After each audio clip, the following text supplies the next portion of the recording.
guys, welcome to Strawberry Inc. Today I will be reviewing a unique case. Before we start, I ask you to please follow my podcast.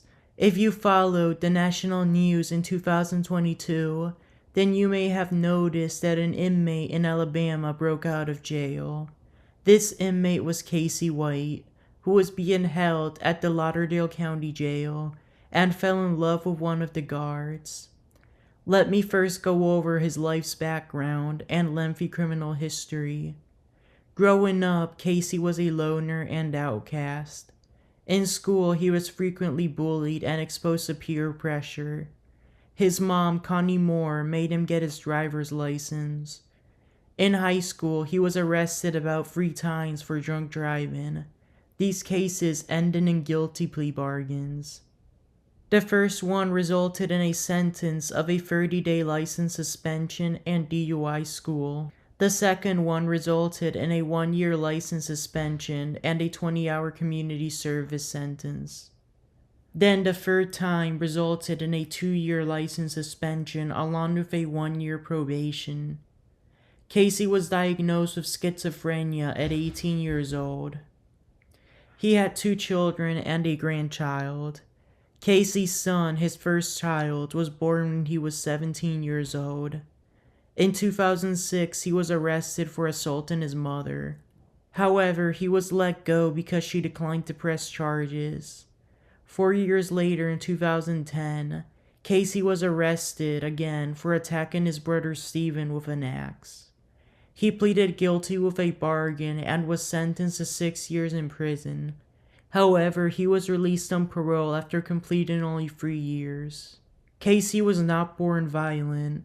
As you can see, his crimes escalated from drunk driving to violent offenses. This is believed to have been caused by him falling into a meth addiction.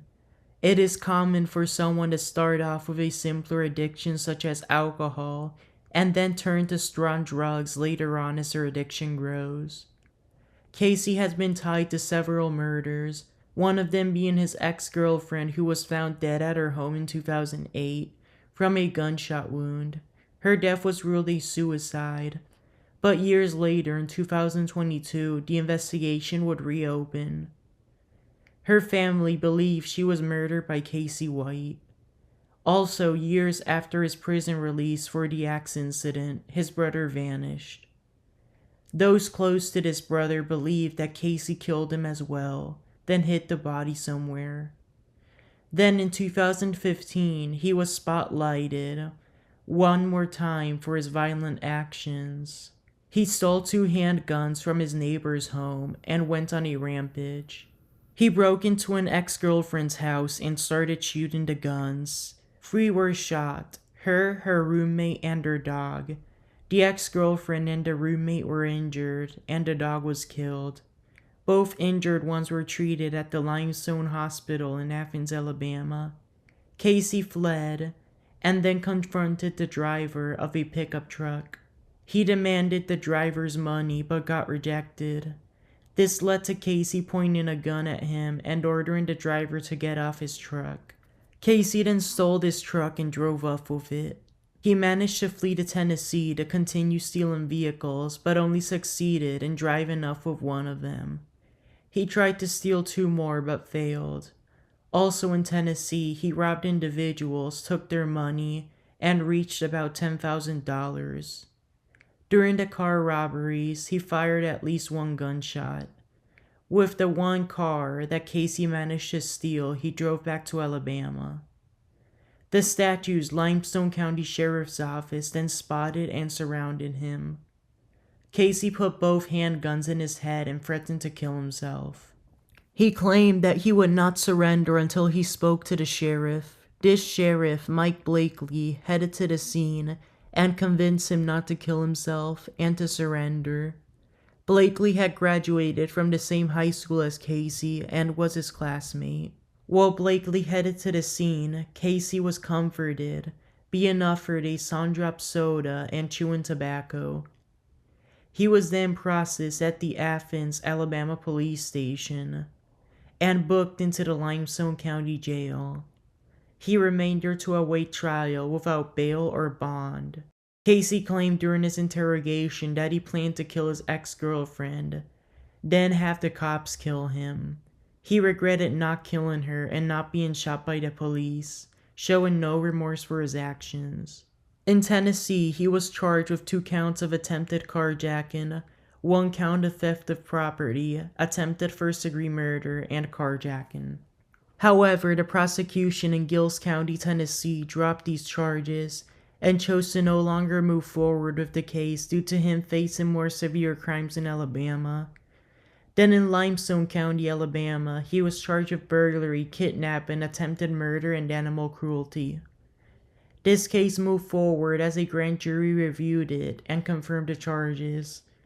Nearly 3 years later, he was tried, and a 12-person jury found him guilty on all charges. Shortly after his conviction, he was sentenced to 75 years in prison, a sentence which he would start serving in the William E. Donaldson Correctional Facility.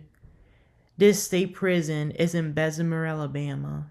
From prison, he called his ex-girlfriend and threatened to kill her if he ever left prison. He was shortly after put on trial once again on a domestic violence charge for this, and as well convicted, leading him to being sentenced to an extra 4 years in prison, but it was completed already immediately due to time served, and the sentence being concurrent.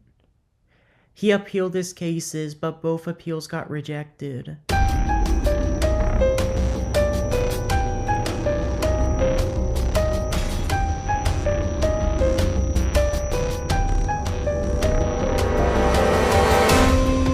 In Alabama's Lauderdale County Jail worked a corrections officer named Vicky White, who had no relation to Casey. She had worked that job for many years, gaining a reputation of a responsible and hardworking woman. She finished high school and graduated from a police academy. She even went to college before being hired at the jail in 1997. Vicky was later promoted to take on a task as an assistant director of corrections, which is basically the staff's assistant manager. In 2006, she married her husband, Thomas Edward, who was nicknamed Tommy. They together started a cattle farm and would raise cows. However, Tommy developed a drug addiction, just like Casey, and issues in the marriage escalated. Vicky remained in the same home and sent Tommy to live with his mother. She later sold their cows and farm. Despite being divorced, Vicky was still friends with Tommy and his mother. Meanwhile, the murder of a 59-year-old woman named Connie Ridgway was investigated.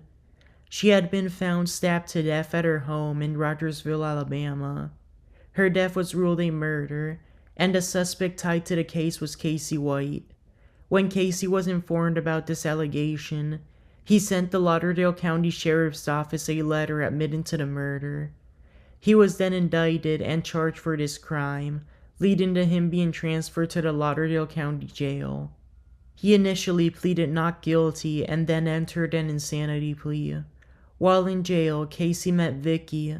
They fell in love and became a couple. Vicky's ex-husband Tommy started suffering from Parkinson's disease and passed away in January 2022. Both Casey and Vicky wanted to leave Alabama to live happily together. She sold their home, car, and moved into a motel. She as well submitted her resignation letter announcing that she was retiring. Vicky purchased a red Ford SUV and multiple guns. She also brought Casey some clothes. In April 2022, Casey was set to go to trial for the murder of Connie Ridgway. However, the trial was pushed back 2 months. On April 28th, Vicky left her red Ford SUV parked in a shopping center in front of her motel and near the jail. The section of the parking lot where she left the car was used for a dealership business. The owner of the dealership did not recognize this SUV and informed the police. Detectives then tied this car to Vicky White. However, when the car was confirmed to be hers, Vicky was no longer alive. We will learn why in this episode. A day after this, Vicky called one of her co-workers and asked to be picked up to go to work because she had been locked out of her car and was running late. She claimed that she had planned to fix the car after work. However, this was all a lie. Hours after her shift started, Vicky informed the staff at the jail that she would leave to take Vicky White to court for a psychological evaluation. She put Casey in a police squad car and left with him. Then the rest of the staff noticed that they never returned. They contacted the Lauderdale County Courthouse, and they claimed that Vicky nor Casey ever were in court, and that there was not even an evaluation scheduled. Surveillance footage was checked, showing Vicky leaving the jail with Casey. She had violated one of the jail's rules, as she was not allowed to transport an inmate without another officer present. A local search would then start for them.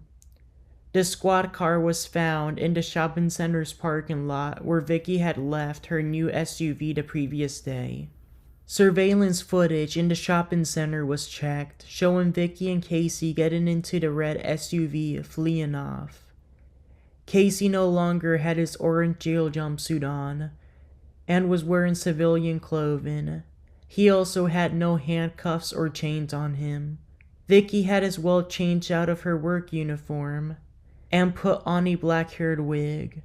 The squad car was searched.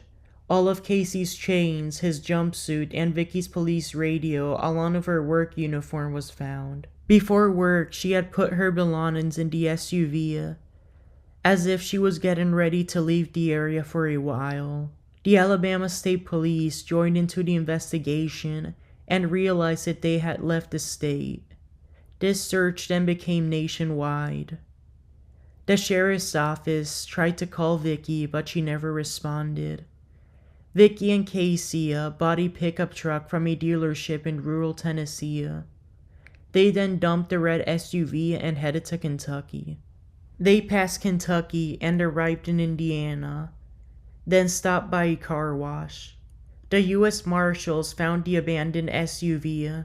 They offered a total of $25,000 to anyone who would share useful information to help find them. The rewards were $10,000 for Casey and $15,000 for Vicky. The Lauderdale County Sheriff's Office fired Vicky, and she was charged while still on the run. The charges she faced were identity theft, second-degree forgery, and facilitating a prison escape. On the other hand, Casey was charged with a federal crime of first-degree prison escape. At the car wash where they stopped, Casey stole a pickup truck and left with it. Vicky as well drove off with the truck they had bought in Tennessee. They headed to an Evansville, Indiana motel. The manager of the car wash had recognized them and called the police, giving out the license plates of the two trucks. The Evansville police spotted the two trucks outside the motel where Vicky and Casey had been staying. Vicky had paid a homeless man thousands of dollars to book a room for her and Casey. Undercover police officers surrounded the motel and spied on them. On May 9, 2022, they spotted them leaving their motel room and getting on a Cadillac car that had been purchased at a nearby dealership. They were leaving to buy groceries. Several law enforcement agencies were alerted that Casey and Vicky had been spotted. A police chase started, which continued onto a nearby highway. Casey drove off the road, crashing the car, and leading to it flipping over. Vicky had loaded their guns in order to get into a shootout with police. However, due to the crash, the shootout never happened. Casey ran out and was arrested. Vicky had called the cops, but she wasn't able to communicate with the dispatcher as she was pleading Casey to drive back to the motel. In the phone call, a loud gunshot was heard. She had shot herself. Vicky was pulled out of the car and taken to the Deaconess Hospital. She was pronounced dead hours later from a self-inflicted gunshot wound. Casey was taken to the Evansville police station and cleared from any injuries. He was then booked into the Lauderdale County Jail. Meanwhile, the charges against Vicky in Alabama were dropped due to her death. The Green Hill Funeral Home in Florence, Alabama, then picked up her body at the Lauderdale County Coroner's Office. Services were then held for her at the Centerville Cemetery in Huntsville, Alabama, where she was buried. The following day, he was brought before duty judge Robert Pigman and waived extradition back to Alabama. Shortly after the hearing, he was picked up by the Lauderdale County Sheriff's Office and driven back to Alabama. He was returned to the William E. Donaldson Correctional Facility. Due to the intense situation, Casey was not charged for the car robbery in Indiana. However, he was shortly after indicted by an Evansville federal grand jury for illegally being in possession of several firearms. These charges were firearms offenses, 2 in total, which remain pending to this day. In Lauderdale County, Alabama, Casey was indicted and charged with 2 state crimes: first-degree escape and felony murder for causing the death of Vicky White. Due to this new indictment coming in, his federal escape charge was dropped by prosecutors. Casey eventually reached a plea deal and pleaded guilty to the state escape crime. As part of this deal, his other murder charge was dismissed. For this case, on June 8, 2023, Casey White was sentenced to life in prison with the possibility of parole after completing at least 30 years. However, due to his previous attempted murder sentence, he will most likely spend the rest of his life in prison. Then, he still faced his murder trial for the stabbing of Connie Ridgway. That case, however, was later dismissed due to a lack of evidence. Thank you so much for listening to this episode of Strawberry Ink. Please like, follow, and share it to your loved ones. Till next time, goodbye.